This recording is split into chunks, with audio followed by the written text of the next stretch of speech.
Is it too easy for kids to vape? Is net zero good for business? And whose policies will stop the boats? This is Politics Live.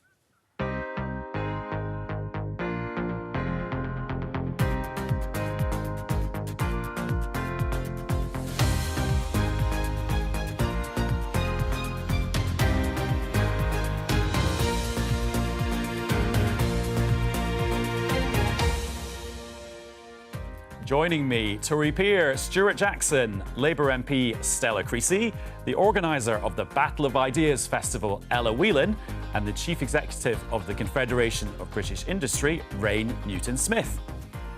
On today's programme. And then I was taking 4,000 puffs and they were lasting me about 4 days. The 12-year-old girl campaigning against vaping after suffering a collapsed lung as the government plans a clampdown. We're committed to taking action. The Prime Minister has been clear that we will bring forward action to stop this. So I decided to take a pragmatic, proportionate and realistic approach to reaching net zero. I say speed ahead. Speed ahead with investment. Are net zero policies good or bad for the economy? The Supreme Court considers whether the government can send asylum seekers to Rwanda. The Labour leader says he'd scrap that policy. It's hugely expensive. It's a tiny number of individuals who would go to Rwanda. And the real problem is at source. And what do young people want from politics? As a young person, obviously, housing and getting on the property ladder is something that I consider a lot. Things like net zero, more affordable homes and investment in the NHS.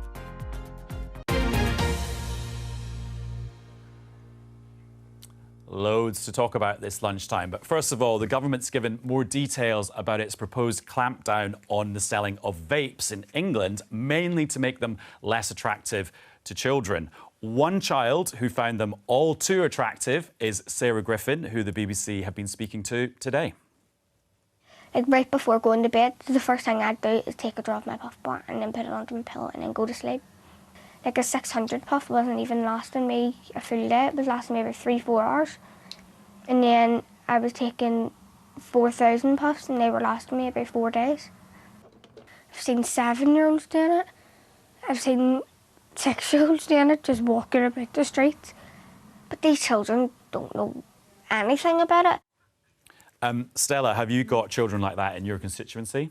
Yeah, I've had lots of parents come to me terrified about very recently there was a loophole that was allowing people to sell vapes to young children and to market them to them. I mean, you know, if you are an adult, are you really going to be buying bubblegum flavoured vape? It's very clearly this is targeting children, and school teachers saying how worried they were about kids. You know, the Children's Commissioner has come out saying how worried she is about the sale of vapes. It's absolutely right that we act. I'd like to see us, frankly, go further, because also the disposable vapes, I think, need to be dealt with. It's very clear that vaping can help some people give up smoking, but when you're talking about kids who've never started smoking in the first place and now they're using a vape, there's clearly a public health challenge there. Stuart? Well, I voted for the smoking ban when I was in the Commons in 2008. I never regretted it. But I favour a more incremental approach of education and information. I do think children and young people shouldn't be vaping. But I think more draconian legislation is probably not the right way. I think we do need to be incremental in the way we approach this. So just to be clear, so are you opposed then to the government policy of increasing the smoking age so that there's a whole generation of children who never start smoking? Well, I think... Which is separate from the vaping thing. I think, Adam, on paper it looks fine, but obviously it's only been trialled in New Zealand and we haven't seen it anywhere else. I'd like to see more details of it. But remember, prevalence of smoking amongst young people, particularly young women, has absolutely crashed in the last 20 or 30 years. And that's not necessarily because of the smoking ban, it's because people have access to information about their health and their choices. I'd like to see the details of the legislation before I support it or otherwise. Stella's point about should there ever be bubblegum flavoured vapes on sale?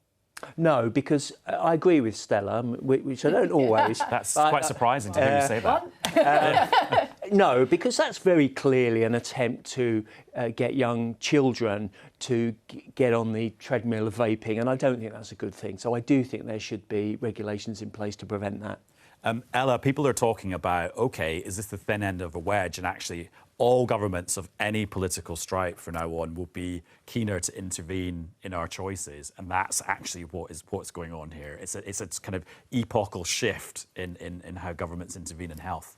Yeah, I think it's a big problem. I'm opposed. What, the government intervening is the problem? Yeah, in relation to smoking. The dangers of health and everything else of smoking raise awareness for themselves. You're very hard pressed to find even a child who doesn't know that smoking is bad. So we're not having a row about that. But I think what is at stake here is adults' freedom to be able to make decisions that are neither good nor reasonable. You know, the ability to, the freedom to smoke is something I think even non-smokers should be invested in, because it sets up a relationship with the state and the individual that governments should intervene to prevent us against all risk and all danger. I think that's a problem. I mean, Stella, you mentioned that vaping helps people give up. It's a huge factor in people giving up, a really, really big factor. I mean, we know that anecdotally, but we also know that the introduction. No, but this isn't the government trying to stop vapes being available for adults who want to quit or give up. This is about making sure that kids don't. I know, start. but we have to consider the knock-on effects. And I mean, I know you're making a joke about bubblegum vapes. If you stand out around Shoreditch and Old Street, you'll smell mists of blueberry and all kinds of things. I mean, there's a lot of guys who do this kind of thing. There is a difference between having a approach from a parent's perspective, school's perspective, on being very fervent on anti-vapes. I mean, the story of that child is terrible, but I would question why she's been allowed to go to bed with a vape on her pillow. I mean, I think we also do, as parents, have to take a responsibility in talking to our kids about these kinds of things. But when it comes to state intervention in public health, the government, and unfortunately the Labour Party seems to be supporting them, have just rode right over personal liberty, personal freedom, and this fundamental issue that we should be allowed to make decisions for ourselves that other people don't agree with, whether that's vaping or smoking or anything else. Rain, I'll come to you in a second. Stella? The Children's Commission report was really clear. You've got little kids who don't go to the loo all day at school because there's people vaping in the toilets and they're terrified of going in, and the peer pressure. Right. Absolutely. So there you go, Ella. There are limits to the personal freedoms that you're talking about. At what point is the proportionate balance? And here it's very, very clear that kids are at harm. There is no, like you say, we'd agree there's no good reason for a child to vape. So the proposals that are in front of us are about what do we do to protect children. They're not about the liberty of hipsters in Shoreditch to smoke pineapple vapes. Well, you both just kind of nodded and said, absolutely, we should ban bubblegum flavoured vapes. I can't believe I'm standing here defending bubblegum flavoured vapes. I've just said there's a certain level of self-awareness and dignity involved in whether or not. It's a bit like the kind of plain packaging debate. It's a bit like all these things have been in relation to the smoking ban. A government's approach to helping people to give up, which is a noble cause. I think we all, I'm not going to stand here and say, I hope everyone smokes, because I don't. But that sort of the idea of a government trying to curtail people's choice, whether it's consumer choice or anything else, in order to sort of save us from ourselves, I don't think anyone who has a freedom-loving bone in their body should be interested in that. Okay, Rain. Look, I think it's a clear case where you need good regulation, and regulation that's developed in consultation with doctors, with parents, with teachers, and with industry and businesses themselves. I think, look, as a parent, it's deeply worrying if there are, if there are elements where people are selling or making vapes appeal to underage people. I think everyone's clear we don't want. This is a product that should be available for adults. Haven't we just seen it's quite hard to decide whether a product is aimed at children or not, because grown-ups might like bubblegum flavoured vapes. You Other flavours are available. Yeah, and look, I mean, I think this is the challenge, right? Bubblegum may appeal to adults or not. I'm not the one to be able to give that judgment. But what I think we do need to make sure is that the reason why vapes are available is it helps to get adults off tobacco products, which we know are much worse for their health. The evidence on that is clear. And I think what the industry wants to do is support the government smoke-free by 2030. So I think you need to have regulation that is done proportionately in consultation with health professionals, as well as businesses who will also be concerned about businesses who may not be playing by the rules, right? So I think it's somewhere where you've got to have some intervention into the market. I just wonder for you guys at the CBI though. So you must have. I'm assuming you've got members who are in the tobacco industry and retailers who sell these products. But actually, doesn't that mean you're skewed towards them because you don't have doctors and health professionals? You don't represent them, and it's not your job to represent them. But it means you might only have one side of the argument. Look, I think this is where I'm saying consultations need to be done, you know, by consulting with the wider public, with health professionals and everyone. And some, you know, our membership will have a view, but they are only one proportion. I think you need to talk to the British Retail Consortium, who obviously can see, you know, I think that's that there are people who are, you know, selling products within their stores, right, who want that to be done well and appropriately and not sold to underage customers, right? That no one wants these products to get to children in the first place, right? So I think it's about working with the industry to make sure that that doesn't happen. They know and can help on that. And also, you know, the issues around good disposal of products too, right? We don't want to be creating waste unnecessarily. So I think you need to do that in consultation with a whole range of businesses, but also health professionals and okay. also with parents. Ella, just hang a second, Stuart. I was just going to say the language of politics is priorities, and if we were talking about children's health, But the language of socialism was priorities. well, politics as well. Okay. I'm slowly converting it. And you know, a government that's going down this track is not looking at, for instance, ultra-high processed food, which has a much more really negative impact on children's health, and I think they would have been much better to have look at that area than the issue specifically of vaping. First they came for the vapes, then they came for the burgers. It is fairly depressing that the conversation in politics across the political divide now seems to be which is more important to ban. You know, the consensus is that we should ban loads of things. It's just which should we ban first and in what places. I mean, I alluded to sort of parental authority in all of this, but I think it's really quite an important point, which is it's not to say that you should sort of point the finger at parents and say it's your fault when your kids do bad things, because we know that, you know, the authority of the home only extends to such a degree. But I think if we're setting up a situation in which we say that it's the government's business rather than parents and your guardians and, you know, teacher influence and all of that, to have to educate, but also to influence children, that's a pretty damaging judgment on parental authority. You have to have a balance between the two. And because it's also at the other end, you've got the NHS, which is having to deal with the ramifications of smoking and obesity and stroke and heart disease. I know, but so it's but not we've, you know, a one-way you can have street. all the theoretical battle of ideas, debates you want about big freedoms. You've got schools where kids are under peer pressure to vape when vaping is supposed to be something to help stop. Well, do you know what? If I come on, you know, it's out of touch to briefly. recognise there's a problem in the classroom, so we've got to try and deal with it. I think sneering at public debate will do you no favours, Stella. And I think that one of the interesting things... who's not been into a school and seen the problem. I used to work. Do you know what? at Let's the mark interesting thing is there has been no public debate on this smoking announcement, and certainly not on this vaping announcement. And it's funny to me that Labour politicians are lapping up Rishi Sunak's attempt to do this big policy announcement. No, I'm sorry. I was involved in debates in Parliament about this for some time because come along to the parents have battle of been coming ideas, to you'd me enjoy it. about it because they're worried that absolutely they want to take responsibility, but they can also see their kids are under pressure. It makes perfect sense to work with them. I think you'll find amongst parents, as well amongst kids who are horrified by what's going on in their schools, this is going to be pretty popular. Let's pause that debate there and have a totally different one, because after the Labour and Conservative Party conferences, there's now quite a clear dividing line between the two leaders about how far and how fast to actually get to net zero, even though they agree on the ultimate destination. Let's listen to them. When I looked at the reality of what people were being asked to do, the thousands of pounds people would need to pay, all of that disproportionately falling on the poorest in society, by the way, and all of it not actually necessary in those time frames to meet our net zero targets, I concluded it simply wasn't right. So I decided to take a pragmatic, proportionate and realistic approach to reaching net zero. When Rishi Sunak says, row back on our climate mission, I say, speed ahead. Speed ahead with investment. Speed ahead with 500,000 jobs. Speed ahead with great British energy. And this lunchtime, there's been a bit of a development. If you head over to the BBC News website, you will see this headline, which says UK net zero targets harder to achieve after PM's speech.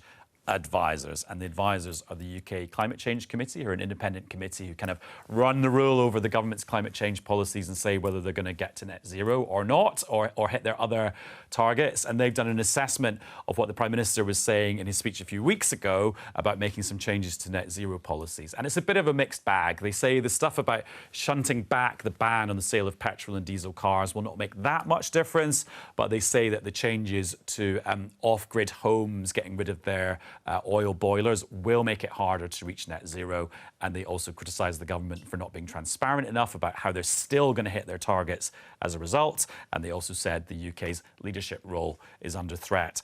Rain, do you agree with the Climate Change Committee now they've given their assessment of what the PM was saying a couple of weeks ago?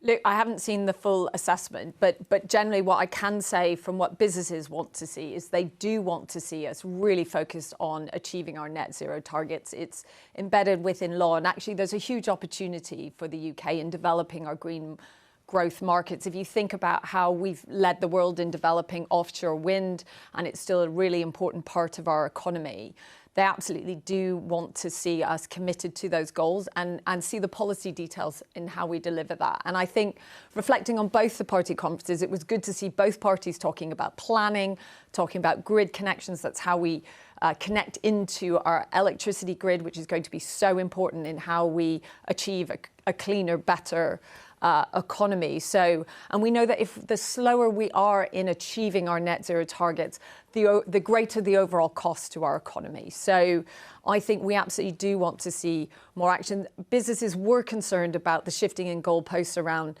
electric vehicles shifting out to 2035. You're right, most car manufacturers are continuing to invest in electric vehicles, but they're concerned about the signals it sends to consumers as well. And what we need to see is the infrastructure to deliver the transition, whether it's around homes, whether it's about how we heat our homes, whether it's about how we move around the country, electric vehicles, thinking about public transport as well. So look, there's a pretty clear consensus in the business community on this, and they really are pushing both parties to be ambitious on how we deliver that journey to net zero. Stuart, if you read this assessment from the Climate Change Committee, and I'm aware, I realise none of you have had the chance to because they sent it to us journalists first, but they do say the stuff about gas boilers and making an exemption so that not everyone has to move to a heat pump eventually will make energy bills more expensive in the long run. So that means that's a damaging attack on Rishi Sunak, isn't it? Because Labour can now say Rishi Sunak's decisions are making your energy bills higher. I don't think so. I think it's above party politics because I think both parties have not been honest about the trade-offs that you're going to have in decarbonising the UK. OK, be honest about it now. Well, I will be honest with it. Even the Climate Change Committee said that 62% of carbon emissions reductions will be behavioural changes. It won't be technology. Rain's talking about technological change. And the fact is, it's going to have a huge fiscal impact on ordinary families, retrofitting housing, on agriculture, on transport, on energy, everything else. And what we didn't have in 2017 and 18 is a proper debate in Parliament and outside on those trade-offs and the likely costs. And this hysteria in reaction by some of the zealots on one side to Rishi Sunak's changes. All he's doing actually is settling on the European consensus, what they're doing in France, Germany, Italy, on, for instance, on petrol vehicles. So I do think both parties need to be honest about what it's going to cost ordinary families to decarbonise our whole world. I think the other thing you have to is what are the costs if we don't decarbonise, right? If we've seen, we've seen the impact of extreme weather events, what it does in terms of flooding in the UK. We are already feeling those impacts. We only have to think to a couple of summers ago where we saw our infrastructure came to a halt because it wasn't resilient to really extreme temperatures. Well, we've had the best record in Europe on carbon emissions reduction since 1990. Absolutely, and I think what we want to see is the UK building on that. And what we don't want to do is to lose some of our competitive advantage we've set ourselves by helping to develop some of those green markets. So I think we need to continue to help develop that. And also, you're right, so much of this change will happen through how we live our lives. But I think sometimes we present that in a really negative way. And actually having a better insulated home is a more comfortable home, right? And being able to, you know, drive an electric vehicle, if you have the right infrastructure, and that's where there is an important debate I agree with you to be had, right? They are nicer cars to drive. You don't have to go to a petrol station to fill them up. Yes, you do need to find a good place to recharge them, and that's important. But a lot of these products will be better for us as consumers as well. And so we need to think about the costs of inaction as well as some of the changes we need to make on that journey. Stella, Labour have said they would put the ban on the sale of petrol and diesel cars back to 2030. But the Climate Change Committee today is saying actually moving it back 5 years doesn't make that much difference. So I think for me that's about predictability for business, about what the targets are, what you need to work for. I mean, the chaos... moving it be more unpredictable? Yes, another change. Which is what the government has just done. Yeah, but surely adding another change to the first change, that's more unpredictability. No, because they're pressing ahead with it. I think saying, yes, absolutely, this matters. And more importantly, the plans that Johnny Reynolds has set out to invest in the electric car vehicle. You know, why should electric cars be only for the preserve of the incredibly wealthy, which they are at the moment because they're still quite expensive? If you invest in that industry, then absolutely there are jobs to be created and you can drive down the price. And I think that's where actually I would agree with you, Stuart. We need to be much more honest because actually there are real benefits from net zero to people's bottom line. I'm acutely conscious that we are living through a cost of living crisis. But if the last couple of years has taught us anything about our energy bills, we need to make sure that we move towards net zero and we make it much easier for people to heat and look after their houses much more cheaply. And actually the technology for the kind of things we're talking about is now cheaper than replacing your existing gas boiler. You know, the market is moving very quickly. So government has two choices. It can either rail against some non-existent threat that somehow not being part of this market is going to be cheaper, or actually we can get on and make sure that those investments and those benefits are felt by the people who are struggling still with their energy bills. Ella? I think for a lot of people, net zero has come to basically just mean eco-austerity, which is that, unfortunately, rather than some of the productive conversations that Rain alluded to, which is, you know, putting investment into innovation around, you know, inventing ourselves out of the climate crisis and climate challenge, looking into nuclear, looking into different energy sources, doing all that, you know, fundamentally building a British economy that has the wealth and the momentum to be able to do all of that. Okay, so what's an eco-austere thing that's happening, being pledged? Well, for example, you know, I have to say that there's really actually not that much difference between Rishi Sunak and Keir Starmer. Everybody thinks there is. All that Rishi Sunak's done is push it back by a few years. He's got no plans for anyone to suddenly find 30 grand for an electric car within those 5 years. So really, for your layperson, the plans on net zero, the ideology of net zero is exactly the same. Rishi Sunak's gone at pains to say, I haven't given up on this idea. It's just that I'm moving it a bit further down the road. But that's, you know, for example, retrofitting your house. Who doesn't want to live in a nice insulated home?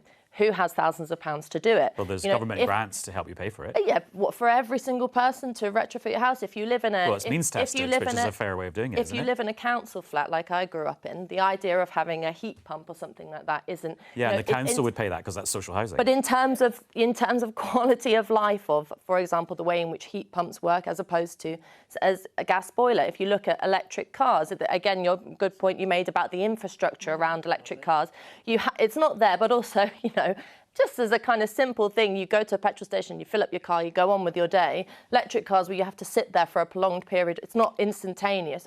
What the point I'm trying to make is that we seem to be constantly sidelining the issue of people's quality of life and the idea that we should be making life better, cleaner, more efficient, all the rest of it, but better, having more time, more wealth, more leisure periods in our life.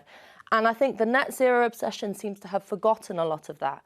They've forgotten the question of choice, you know, forgotten the question of how you might, you know, I appreciate and I was, you know, I'm all for the Labour Party's ideas around green innovation and green jobs. I don't think anyone would be opposed to that. But one, there hasn't been any kind of substantial detail on it.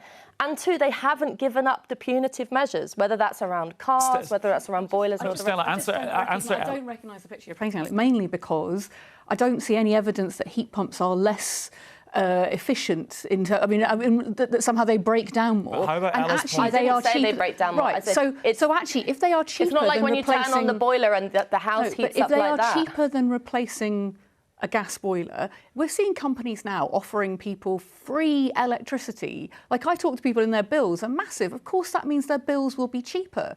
You talk about eco-austerity. Surely also you have to be fair and look at the eco-benefits. But can I just say the two of you have just sat there and agreed and said, you know, oh, mea culpa, us politicians have not told the public how crap their lives are going to get. No, and sorry, we should Ella, be that's honest absolutely with not them. what I said. That I is said what the you reverse. two Absolutely no. said. What I said was I want us to be more honest. I'm a commentator, man. There's no mea culpa. I want us to be more honest about the fact that actually there are benefits to people, that actually you can cut your bills, and you can cut your bills not just once, but when though, Stella? So, because it's not going to help this winter or next winter or the winter after, is it? Like Octopus are doing, where they're putting together people to have windmills, which now means that you can get a 50% reduction in your energy bills. That's massive for people. I represent if you the live near communities. that wind farm. No, but they've had 18,000 requests from communities to do this. It's off the scale around the country. Actually, what worries me when you talk about eco-austerity is that you're not doing justice to all the benefits that could come, frankly, if government got its act together to invest it. You're right about the electric charging places. That makes the argument to make sure that there are more of them. Stuart, very quickly, from a Conservative point of view, is Theresa May's legislation for net zero a bigger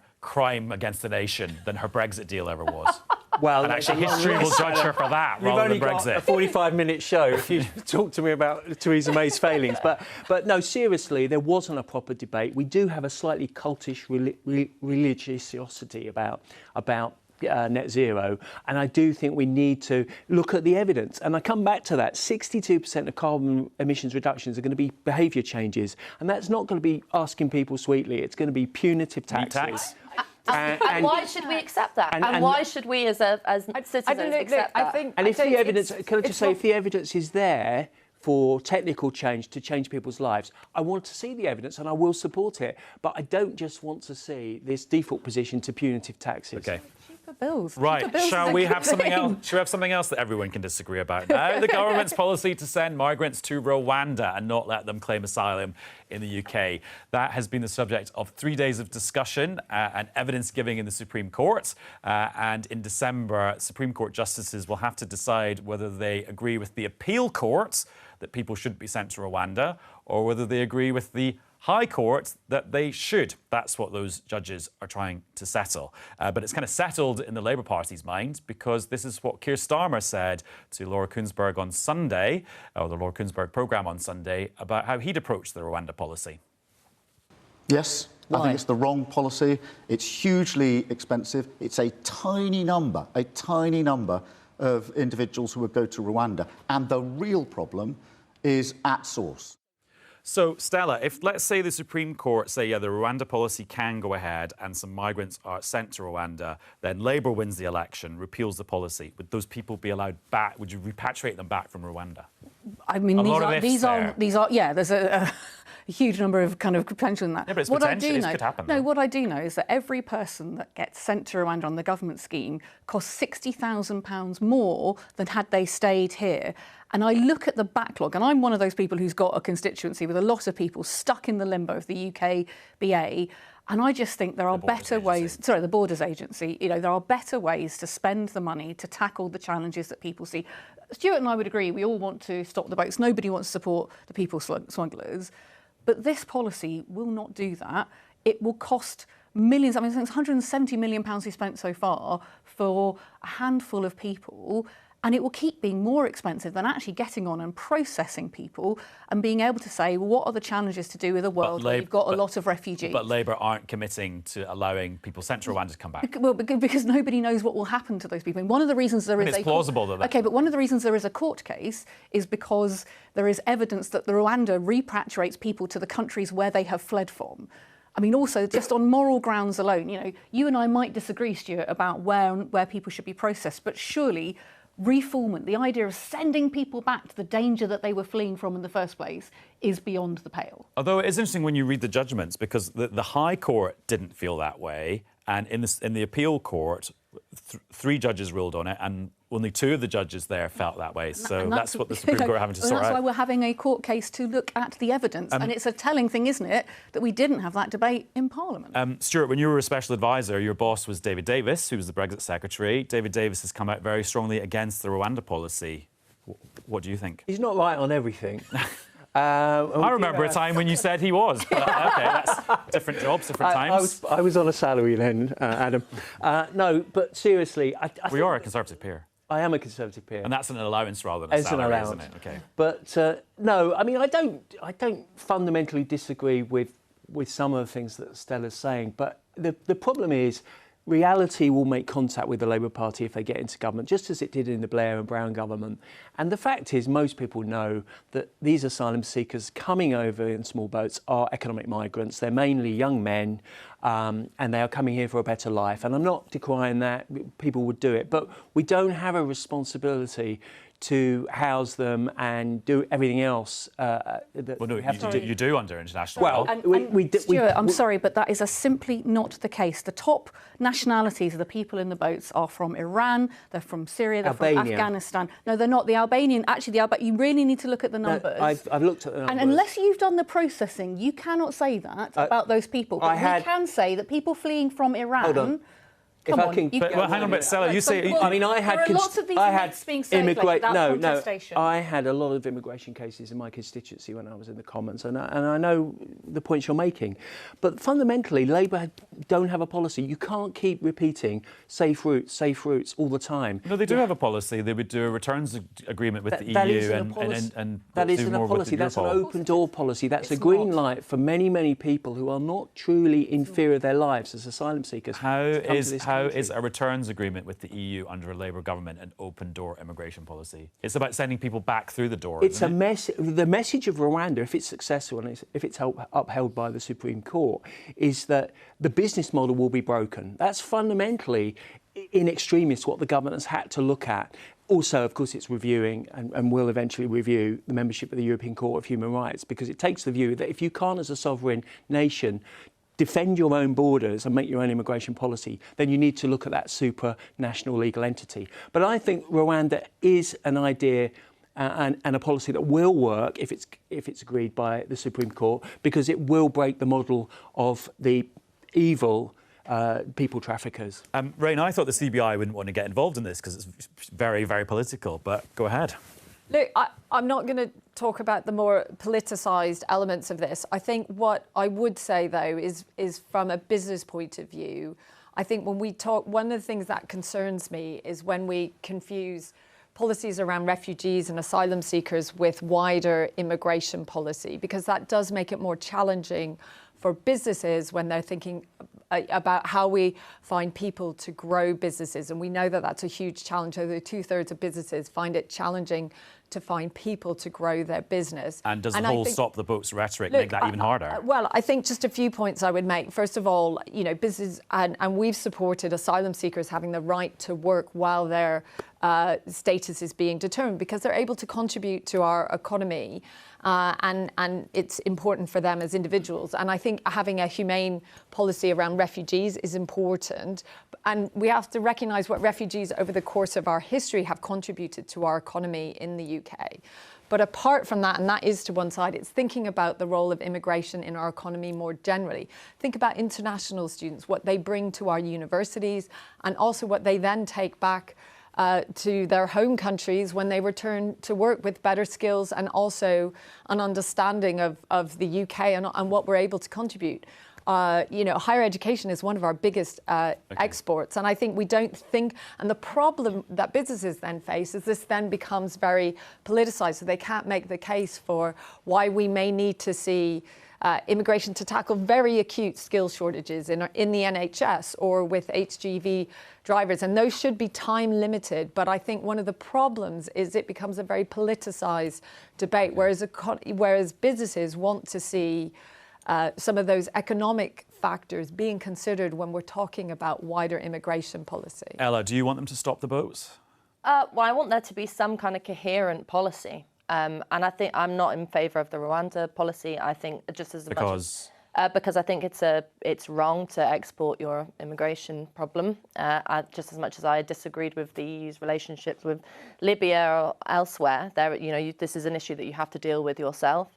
I also simultaneously think it's a problem that government can't make and enact democratic policy without seeming to run into this constant issue of being thwarted, if you want to use that word, by courts and judges. And I think from a kind of populist perspective among ordinary people watching the news, that tension is extremely irritating. You want something to be done and it seems to be incapable of being done.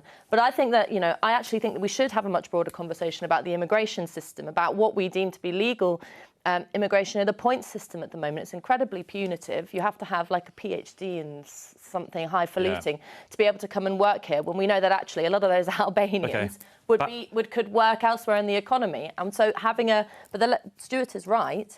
The Labour Party, I agree with the Labour Party's criticisms of the Rwanda policy, but they also have to come out honestly with their ideology on this, which is, I'm not talking about numbers, but do you want more immigration? Do you want less immigration? And that, to me, sounds like a whole other episode of Politics Live. Right, there's a new MP in the Scottish constituency of East Kilbride, Straven and Lesmahago. They're Conservative, and that's because the old MP was an SNP MP. It's all because it's the same person. It's Lisa Cameron. She's today defected on the eve of the SNP's annual conference, and we can talk about it now with Jenny Davidson, the BBC correspondent who joins us from Edinburgh. Hi, Jenny. What's going on? Well, Lisa Cameron, as you just said, has announced she's leaving the SNP, joining the Conservatives. She made that announcement through a national newspaper earlier today. Now, this perhaps wasn't entirely unexpected. She's been clearly unhappy for some time, but she has blamed a toxic and bullying culture within the SNP group at Westminster, and she says that's had an impact on her mental health to the extent of seeking counselling. And she says this comes on the back of her speaking out, saying she was unhappy about the handling of harassment allegations against another SNP MP, Patrick Grady, and that has isolated her from the Westminster group. But of course, there was also an issue of selection for the next general election. The new candidate selection results are expected later today, and she was facing possible deselection in her constituency. Jenny, thank you very much. Now, on the show yesterday, we discussed Labour's house building plans, and one of the guests said that the Labour MP, Rupa Huq, had opposed just about any building in her constituency over 1 storey tall. Well, Rupa Huq has been in touch to let us know that that is not the case, and she pointed out the fact that she has in fact supported new building in her area. And we're going to talk about those house building plans again now, because one of the takeaways from Keir Starmer's conference speech was that he is a YIMBY, a yes in my backyard, and he will bulldoze through local opposition to get more houses built, which has led the conservative-leaning magazine The Spectator to write this: Starmer's house building plan could prove a hit with young voters. Now, somebody who knows the mind of young voters is Scarlett Maguire, who is a pollster. Hi, Scarlett. Do we know, can we talk about young voters as a bloc, or is there a more sophisticated way of analysing them? Well, I mean, I think there's sort of all voters are more nuanced than you might initially think, especially when you're just looking at sort of data tables. But I think one thing we can say is that the generational divide in UK politics is becoming increasingly stark. So this has been a feature of our politics, especially for the last sort of 10 years or so, but especially over the last, even since 2019, the age in which the Conservatives are sort of winning is going up and up and up. And so now they're only really winning with the over 65s. I think we can dramatically visualise that with this graph here, which is a bar chart which shows voting intentions by age. And as you can see, in the 18 to 24-year-old age group, and this is based on polling by the pollster's Survation done in August, the Labour have just an absolutely enormous lead. And then at the other end of the table, the Conservatives have a fairly large-ish lead, but it's only large-ish. What are the issues that are driving those bars in that bar chart? Yeah, so I mean, I think that's a good reason why these voters, these voting blocs behave very differently, and it's because they have very different priorities. So if you look at older voters, they care a lot about the economy. They also care a lot about things like immigration. This is really different for younger voters. And when we say younger voters, I mean, you can mean 18 to 24-year-olds, but actually we're seeing 18 to 24-year-olds are probably behaving more similarly to people in their 30s, even their 40s, than those people are with the older generations above them. So younger people, they still care about the economy, but they care a lot more about housing. This is sort of normally their second priority. And then the environment is third. So it's quite different. Scarlett, thank you very much. And good to know that the range of topics we've discussed appeal to all ages on this programme. Genius, almost like it's planned. Stuart, looking back at that bar chart, which I think maybe Conservatives might call a bar chart of doom, maybe, is there anything good about that chart? Looks like a Liberal Democrat bar chart, actually. No, it's legit. The scale is not fiddled with. I think the issue for young people, fundamentally for both parties, is housing, and the failure of both parties really to deliver housing for young people, to deliver good quality rented housing and owner occupation. Owner occupation is dropping in this country. People are not getting the opportunity at a young age. They're having to buy huge deposits. They're finding it hard to get mortgages. And I think part of that is that the planning system is fundamentally broken. It needs a new government of whatever complexion to look at it again. And there's just so much kowtowing to NIMBYism, which is wrong. And I'm afraid my So you're a YIMBY like Keir Starmer then? I am a YIMBY. Well, it's easy for Keir to be a YIMBY because he represents a really urban constituency in Camden in North London. So Although he has opposed things in his constituency. He has opposed things, but it's easy for him as an urban MP to take that view. I do think we've not gone enough along the road to planning reform, building on brownfield sites, getting rid of large-scale housing that the state owns that could be turned over to folk. And I just think we need a fundamental sea change in politics to get building again. And both parties, unfortunately, are responsible for this impasse. Ella, if the Tories have blown it with young people, does that mean they've actually blown it for the future? Well, I mean, obviously young people's votes are incredibly important, but young people also do tend to get used as a stage army from time to time. How do you mean? In terms of there's a sort of a lot of maybe in relation to sort of lowering the voting age, which I'm not opposed to, but there is a sort of a bit of a fetish about what young voters feel. And actually, whether it's housing or anything like that, there's more likely to be divides along class lines than there are along generational lines. I mean, lots of working class people have never owned a house, might want to, but it's never been in their sort of ambitions in the near future. So I think there's a kind of toxicity to a lot of the generational debate, which isn't helpful. It's also the case that there are things that older people care about that young people will eventually care about, like childcare, which I'm obsessed with at the moment. Which if you asked your fair enough, if you asked your average 18-year-old, they're probably not going to care that much about it. But that shouldn't be ignored. But I think the interesting thing in relation to housing is that I'm excited by this idea of new towns. I think that's a kind of a way of approaching even if they're imposed on local communities. I think we've got to be pretty hardline. Right. I think actually we've got to kind of it should be a YIMBYism. What about people's freedom fist. to not have a massive new town built next to them? Well, you've got to have a look at a state's priority is to look at what needs to be done for the benefit of the many, whatever political party used to use that. In 2007 and 8, it never happened. And it never happened. And I actually think 1.5 million or whatever it is sounds ambitious, but over the years it isn't that ambitious. And it's also weirdly the same as the government's housing targets, to spread over longer. And this can't be done just by looking at the grey belt, which I'm glad the green belt sort of the less good bits of the green belt has been breached, and we're finally talking about. We're kind of running out of time, so let Rain give us your reaction to the housing stuff from Keir Starmer the last few days. Well, look, I think, as you pointed out as well, I think from both sides we need to be building 300,000 homes a year to kind of meet Britain's needs. So, and I think reform of the planning system, actually everyone is agreed it needs to be reformed to make it easier to deliver that target.